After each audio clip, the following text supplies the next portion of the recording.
Welcome to my channel BornToReddit. Something walks whistling past my house every night at 3:03. Every night, no matter the weather, something walks down our street whistling softly. You can only hear it if you're in the living room or the kitchen when they walk by, and it always starts at exactly 3:03. The sound starts faint, somewhere near the beginning of the lane near the Carson place. We're towards the middle of the street, so the whistling moves past us before fading away in the direction of the cul-de-sac. When I was younger, my sister and I would sneak into the kitchen some nights to listen. Mom and Dad didn't like that, and we'd catch hell if they found us out there. But they were never too hard on us since we always stuck to the one big rule: don't try to look at whatever was whistling. My neighborhood is a funny place. I've lived here since I was 6 and I love it. The houses are small, but well kept, good-sized yards, plenty of places to roam. There are a lot of other kids here my age. I turned 13 back in October. We grew up together and would always play foursquare in the cul-de-sac or roam around from back porch to back porch in the summer. This was a good place to grow up. I'm old enough to see it, and there's only the two strange things here: the night whistling and the good luck. The whistling never bothered me much. Like I said, I couldn't even hear it from my bedroom. But Mom and Dad don't like talking about it, so I've stopped asking questions. My dad is a strong guy, tall and calm. He has an accent since he moved to the US as a kid. His family, my grandparents, they're from the islands. That's what they call it. My dad, the only time he isn't so calm is if a whistler comes up. He talks a little quicker then, eyes move faster, and he tells us not to think about it so much and to always remember the one rule, the big rule: don't try to look outside when the whistler goes past. Not that we could look even if we wanted. See, there are shutters on the inside of every window. Thick pieces of heavy canvas that pull down from the top and latch to the bottom of the window frame. Each latch even has a small lock, about the size of what you'd find on a diary. My dad locks those shutters every night before we all go to bed and keeps the key in his room. My mom, I don't know what she thinks about the whistling. I've seen her out in the living room before at 3:03 when the sound starts. I could see her if I cracked my door open just an inch to peek. She's not out there often, at least I haven't caught her much. But once or twice a month I think she sits out there on her big red couch just listening. The whistler has the same tune every night. It's cheerful. Da-da-da-da-dum. Da-da-da-da-dum. Remember how I said there are two odd things about where I live? Well, besides her night whistler, everyone in my neighborhood is really lucky. It's hard to explain, and Dad doesn't like us talking about this part much either. But good things just seem to happen to people around here a lot. Usually, it's small things: winning a radio contest, or getting an unexpected promotion at work, or finding some arrowheads buried in the yard. You know, the authentic kind. The weather is pretty good and there's no crime, and everybody's gardens bloom extra bright in the fall. A million little blessings. I've heard my mom say about living here, but the main reason we stay here, why we moved here in the first place, is my sister Nola. She was born very sick, something with her lungs. We couldn't even bring her home when she was born. Only visit her in the hospital. She was so small, I remember, small even compared to the other babies. A machine had to breathe for her. We moved into our house here to be closer to the hospital. As soon as we moved here, Nola started getting better. The doctors couldn't figure it out. They chalked it up to whatever they were doing, but we all could tell they were confused. But my parents knew. Even I knew. Nola getting better was just another of the million little blessings we got for living in our neighborhood. So that's why we stayed even after we found out that, for every small miracle that happens here every day, now and then, some bad things happen, but they only happen if you look for the whistler. See, our neighborhood has a welcoming committee. They show up with macaroni casserole and a gift basket and a manila folder whenever someone new moves in. They're very friendly. 4 people showed up when we moved in 7 years ago. The committee made small talk, gave me a Snickers bar, and took turns holding Nola. It was her first week out of the hospital, so they were extra careful. Then the committee asked to speak to my parents in private, so I was sent to my room where I still managed to hear nearly every word. The welcoming committee told my parents about how nice the neighborhood was, really exceptionally, hard to explain kind of nice. And then they told my parents about the even harder to explain whistling that happened every morning at 3:03 and ended at the tick of 3:05. The group, our new neighbors, warned my parents that the whistling was quiet, would never harm or hurt us, as long as we didn't look for what was making the sound. This part they stressed, and I pushed my ear into the door straining to hear them. People who went looking for the whistler had their luck change. Sometimes tragically, a black cloud would hang over anyone that looked. Anything that could go wrong. wood. The manila envelope the committee brought over contained newspaper clippings, stories about car crashes and ruined leaves, public deaths and freak accidents. Not everyone dies. I heard the head of the committee tell my dad, but the life goes out of them. Even if they live, there's no light in them ever again. No presence. My mom, I could tell she wasn't taking it seriously. She kept asking if this was some prank they play on new neighbors. At one point my mom got angry, accused the committee of trying to scare us out of our new home, asked them if they were racist on account of my dad being from the islands. My dad calmed her down, told her he could tell our new neighbors were sincere and they were just trying to help us. He explained that he grew up hearing these kinds of stories from his mom and that he knew there were strange things that walked among us. Some of those strange things were good and some were bad, but most were just different. After the committee left, Dad went out to the hardware store, bought the canvas blinds, the latches, and the locks and installed them on every window in the house after dinner. That first night in our new house, I crept out of my room at 3 a.m., only to find my dad awake sitting on the living room couch, holding my baby sister. My dad held up his finger in SHH motion, but patted the couch next to him. I sat and we waited. At exactly 3:03 we heard the whistling. Da-da-da-da-da-dum, da-da-da-da-da-dum. It came and it went just like our neighbors said. The whistling returns each night and we never look and we enjoy our million little blessings every day. Nola breathes on her own and she's grown into a strong, clever girl. My dad even joined the welcoming committee.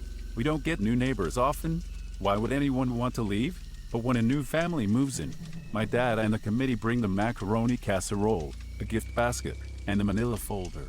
I can always tell by the look on my dad's face when he comes back if the family took the committee seriously or if we'd be getting new neighbors again very soon. Not long ago a family moved in directly next to us. The previous owner, Ms. Maddie, passed away at age 105. She'd lived a good, long life. Our new neighbors seemed like they'd fit in just fine. They believed the welcoming committee, took my dad's advice about the locking shutters since they had a young child of their own. Whatever newspaper clippings were in that manila envelope, whatever evidence, my dad never let us see. But I imagine it must have been awfully convincing since our neighbors got along with no issues for the first month.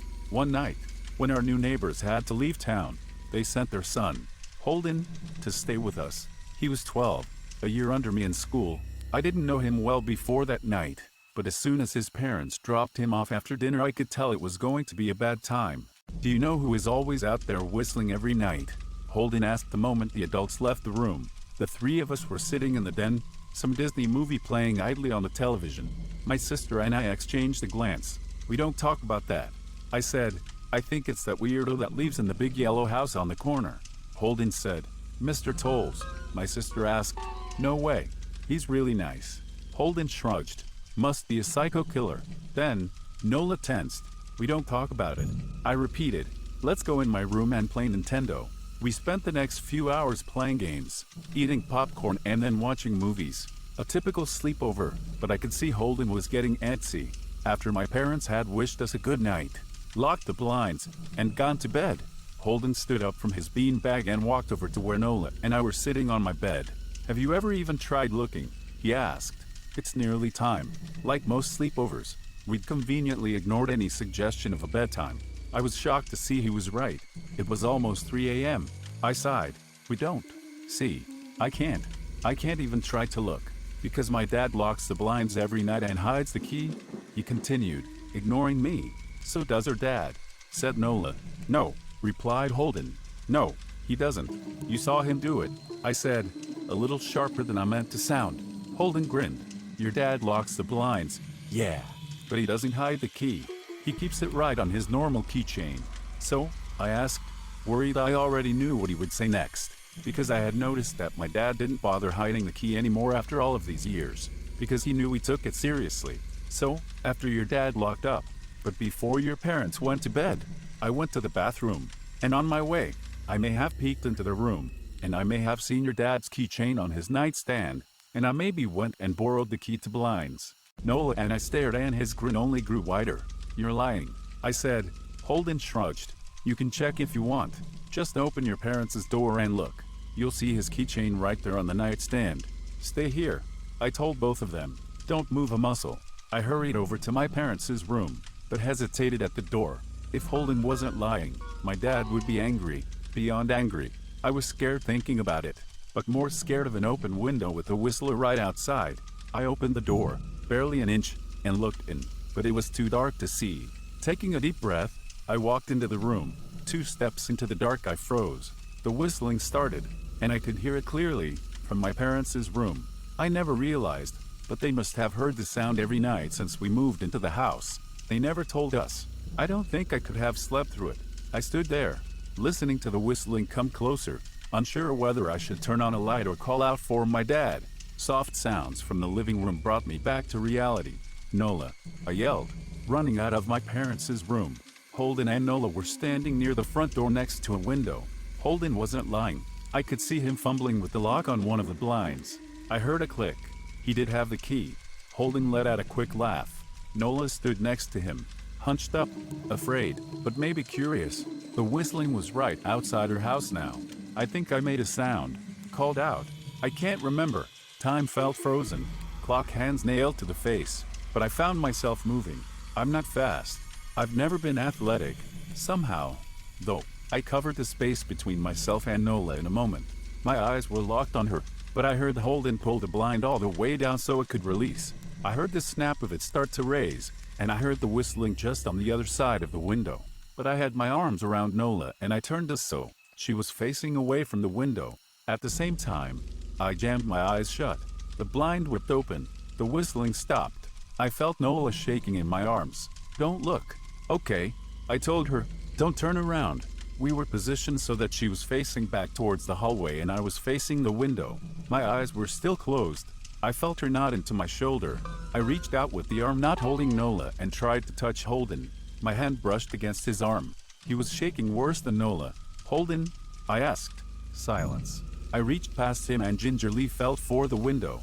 Eyes still sealed shut. The glass was cold against my fingertips, colder than it should have been for the time of year. I moved my hand up the window, searching for the string to the blind. The glass began to get warmer the further I reached, and there was a gentle hum feeding back into my fingertips. I tried not to think about what might be on the other side of the window. Finally, I touched the string and yanked the blinds shut. I opened my eyes. In the dim light leaking out from the kitchen, I could make out Holden, pale and small, staring at the now closed window. "Holden?" I asked again. He turned towards me and he screamed. Everything became a flurry of motion. Light sparked to life in the hall, then the living room. My parents' footsteps thudded across the hardwood floor. I didn't turn to look back at them. My eyes were glued to Holden. He was pale, had bit his lip so hard there was a thin red line of blood running down his chin and he'd wet himself. "What happened?" my dad asked from behind me. I managed to swivel away from Holden and look back. He looked. I'd never seen my dad scared before, but I saw it that night. In that moment, an old, ugly terror stitched on his face. A parent's fear. "Just Holden?" He mounted to me. I nodded yes. My dad let out a breath. He looked so relieved I nearly expected him to cheer. But then he turned to Holden and my dad's face changed. I wondered if he felt bad for feeling good that Holden was the only one that looked. There was a knock at the door. We all froze. Holden whimpered. "Don't answer it," my mom said. She stood at the threshold of the hall. I'd always thought she was a skeptic and just humored my dad about the windows and the whistler. But that night we were all believers.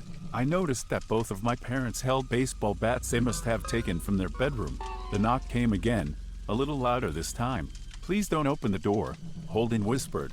My dad walked over to him, hugged him close. "We won't," my dad promised, still holding his bat.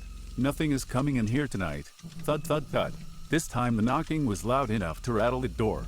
Holden screamed again and Nola clutched her arms around my neck. My mom came over and knelt down next to us, wrapping my sister and me close. Thud, thud, thud. "Call the police," my mom whispered to my dad. The knocking instantly stopped. My dad looked over his shoulder at us. "Do you think?" He was cut off by frantic knocking that trailed off to a polite tap, tap, tap. "Police," something said from the other side of the door. The voice from outside sounded exactly like my mom, like a parrot repeating the words back to her. "Police. Call. The police. Tap, tap, tap, police." My mom pulled us closer. "Police. Police. Police. Police. Please stop." I heard her whisper. "I don't think calling them will help." My dad said, "How will we know when they're the ones at the door?" The knocking came back harder than before. The door shook. Then it stopped. After a long moment, I heard the knocking again, but it was coming from our back door. We all turned together towards the back door, but the knocking immediately returned to the front door, front to back to front, loud then quiet then loud again. Suddenly, the sound was coming from both doors at once, big, heavy blows like a sledgehammer. Then something started rapping against all of the windows in the house, then the walls. It was like we were living inside a drum with a dozen people trying to play at once, or we were a turtle and something was attempting to claw us out of our shell. "Stop!" Holden yelled. The knocking died. "I won't tell," Holden said, staring at the door. "I promise I won't tell anyone what I saw. Just please go away." We waited for nearly a minute. Then we heard it, a soft tap tap tap coming from the window Holden had looked through earlier. Holden started to cry, sobbing like a prisoner watching gallows being built outside their cell. My dad held him, brushed his hair, but never lied to him, never told him things would be okay. The tapping at the window went on for the rest of the night. We huddled together in the living room for I don't know how long. Eventually, my mom tried to take us kids into my room while my dad stayed to watch the door. But the second we moved into my bedroom, the knocking came back, so loud it was possible to ignore. I was afraid the door couldn't take it. We went back to the living room and the knocking stopped. Only the tap tap tap on the window remained. None of us slept that night. The tapping stopped around 7 a.m. That's about the time the sun comes up here. We waited another 2 hours before my dad opened the blinds from one window. He made us all go back to my parents' bedroom first. I heard him open the door then come back in. "Okay," he told us. "It's done." Holden's parents came back around lunchtime. My mom and dad walked Holden over to his house and they all went inside for quite a while. Nola and I watched from the window. She stuck to me the whole day, right at my side, sometimes holding my hand. When my parents came back they looked grim, but wouldn't tell us what they said to Holden's family. It was a Sunday so we all spent the day together, ordered pizza and watched movies. That night everyone slept in my room, Nola and my mom in the bed with me. My dad in a chair he pulled over. There was no knocking that night or any night since. We didn't see much of Holden or his parents for the rest of the week, but by Thursday there was a moving truck in their driveway. Nola and I watched them packing up the whole afternoon after school. What sticks with me most is how tired Holden and his parents looked. All three had the same pallor, grim mouths and lightless eyes. Even from across the street I could tell something was very wrong. Holden and his family were gone before sunset. I remember what the original welcoming committee said to my parents when we moved in. Not everyone who looks at the Whistler dies, but even those that live have the light go out of them and the rest of their lives are full of misfortune, a million little tragedies. I think Holden's parents must have looked, either to comfort him if they didn't believe or share the burden if they did. I watched Nola some days, happy and young and alive, and I wonder if I'd been slower, if she'd looked out the window that night. Would I have lived too? To comfort her? To share that burden? I'm glad I don't have to find out. We still live in that house, in that neighborhood. We still hear our Whistler walking past every night. The blessings, the luck, the good things here are too good to leave. But we're careful. We don't have friends over to spend the night anymore. And my dad hides the key to the blinds very, very well. Not that I've gone looking. Some things you just don't need to look for. How would you react if there was a Whistler like that near your house every night? And don't forget, subscribe or I will insert tiny little pieces of shattered glass directly into your pee hole.